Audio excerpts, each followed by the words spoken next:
Hello friends, ಗಗನ ಅಡುಗೆ ಮನೆಗೆ ಸ್ವಾಗತ. ತುಂಬಾ ಸಿಂಪಲ್ಲಾಗಿ ರುಚಿಯಾಗಿ ರಸಮ್ನ ಯಾವ ಥರ ಮಾಡಬೇಕು ಅನ್ನೋದನ್ನು ಹೇಳ್ಕೊಡ್ತಾ ಇದ್ದೀನಿ. ಫಸ್ಟಿಗೆ ನಾನು ಹುಣಸೆ ಹಣ್ಣನ್ನು ನೆನೆಟ್ಕೊಂಡಿದ್ದೀನಿ. ಆಮೇಲೆ ಮೆಣಸು, ಜೀರಿಗೆ, ಹಸಿಮೆಣಸಿನ್ಕಾಯಿ, ಬೆಳ್ಳುಳ್ಳಿ, ಇಂಗು, ಒಣಮೆಣಸಿನ್ಕಾಯಿ, ಕರಿಬೇವು, ಎರಡೇ ಟೊಮೊಟೊ, ಎಣ್ಣೆ, ಕೊತ್ತಂಬರಿ ಸೊಪ್ಪು ತೊಗೋತಾ ಇದ್ದೀನಿ. ಒಂದು ಮಿಕ್ಸಿ ಜಾರ್ಗೆ ಮೆಣಸು, ಜೀರಿಗೆ, ಹಸಿಮೆಣಸಿನ್ಕಾಯಿ, ಬೆಳ್ಳುಳ್ಳಿ,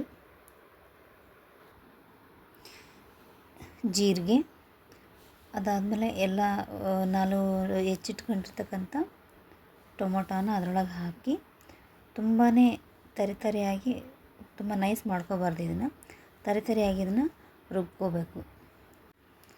ಈ ರಸಮ್ಮು ಮಕ್ಳಿಗೂ ಇಷ್ಟ ಆಗುತ್ತೆ, ದೊಡ್ಡವ್ರಿಗೂ ಇಷ್ಟ ಆಗುತ್ತೆ. ಇದನ್ನು ಆಮ್ಲೆಟ್ ಒಟ್ಟಿಗೆ ಅಥವಾ ಕಬಾಬ್ ಒಟ್ಟಿಗೆ ತಿಂದರೆ ತುಂಬಾ ರುಚಿಯಾಗಿರುತ್ತೆ. ನೋಡಿ, ನೆಕ್ಸ್ಟು ನಾನು ಹುಣಸೆ ರಸನ ಒಂದು ಬೌಲ್ಗೆ ಹಿಂಡ್ಕೋಬೇಕು. ಅದನ್ನ ಚೆನ್ನಾಗಿ ಕಲಿಸ್ಕೊಂಡು ಹಿಂಡ್ಕೊಂಡು ನಮಗೆ ಬೇಕಾಗಿರ್ತಕ್ಕಂಥ ಕನ್ಸಿಸ್ಟೆನ್ಸಿ ನೋಡಿಕೊಂಡು, ಹುಳಿ ನೋಡಿಕೊಂಡು ನೀರನ್ನು ಹಾಕ್ಕೋಬೇಕಾಗುತ್ತೆ. ಅದಾದಮೇಲೆ ನಾವು ಮಿಕ್ಸಿ ಮಾಡ್ಕೊಂಡಿರೋದನ್ನು ಆ ಹುಣಸೆ ರಸದೊಳಗೆ ಮಿಕ್ಸ್ ಮಾಡ್ಕೋಬೇಕು. ಪ್ಲೀಸ್ ನಮ್ಮ ಚಾನಲ್ನ ಸಬ್ಸ್ಕ್ರೈಬ್ ಮಾಡಿ, ಲೈಕ್ ಮಾಡಿ, ಶೇರ್ ಮಾಡಿ.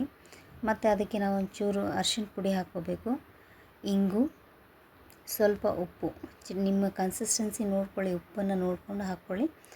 ಅದೆಲ್ಲ ಹಾಕ್ಕೊಂಡು ಒಂದು ಎಣ್ಣೆನ ಹಾಕಿ ಸಾಸಿವೆ, ಜೀರಿಗೆ ಮತ್ತು ಒಣಮೆಣಸಿನ್ಕಾಯಿ, ಕರಿಬೇವನ್ನು ಹಾಕಿ ಸ್ವಲ್ಪ ಹೊತ್ತಾದಮೇಲೆ ನಾವು ಬೌಲಲ್ಲಿ ಏನು ಕಲಸಿಟ್ಕೊಂಡಿರ್ತಕ್ಕಂಥ ರಸಮನ್ನು ಇದರೊಟ್ಟಿಗೆ ಹಾಕಿ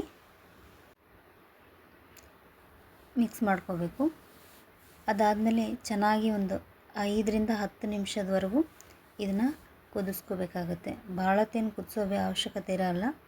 ಚೆನ್ನಾಗಿ ಕುದಿಸಿದ ಮೇಲೆ ನಾವು ಅಂದ್ಕೊಂಡಿರ್ತಕ್ಕಂಥ ರಸಮ್ಮು ರೆಡಿ ಆಗುತ್ತೆ. ಟೇಸ್ಟ್ ಮಾಡಿ. Thank you.